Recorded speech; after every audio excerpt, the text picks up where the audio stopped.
Hey, Good Life. Just a little confession time for today's 128. I like to be right.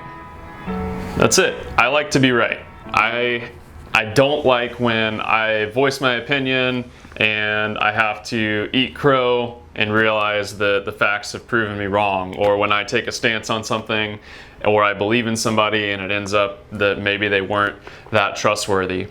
Chances are I'm probably not alone in this. If we're honest, that none of us like to be wrong. There's something inside of us that we want to be the ones that are right. We want to be the ones that are looked up to. And we don't have to look to our personal lives for this. We see this all around us in the world right now. Where we're at as a country, we've got this election coming up, so we've got all across our TVs, our ads from politicians, whether it's presidential or local. It's all these ads about people who are trying to show how great they are and how bad other people are. Just advertisements in general. That's what it is a business or an organization telling us how great they are, why we should go to them. And further in our own life, that's kind of how we use our platforms around us. That's kind of how, in a way, we use the lens of social media, is to prop ourselves up and to show other people how great we are. But I want to ask you this question today. Should it be that way? What if there is a better way? What if there's a different way that you and I, as followers of Jesus, what if we're called to, instead of promoting ourselves, what if instead we're called to humble ourselves? Follow with me in Luke chapter 22 today.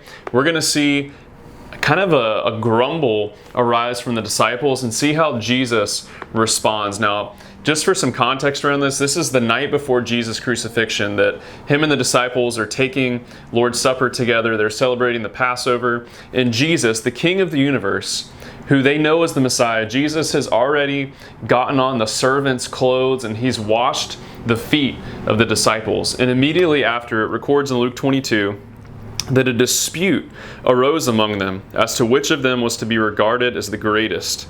And Jesus said to them, "The kings of the Gentiles exercise lordship over them, and those in authority over them are called benefactors. But not so with you. Rather, let the greatest among you become as the youngest, and the leader as one who serves. For who is the greater, one who reclines at table, or one who serves?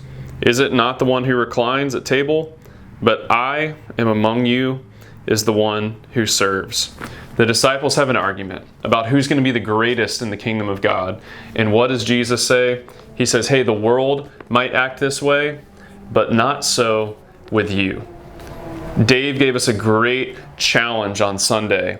And part of it was that we were called to be lights to the world. In the midst of a crooked and a broken generation, we're called to be lights to the world. So how can you shine your light today?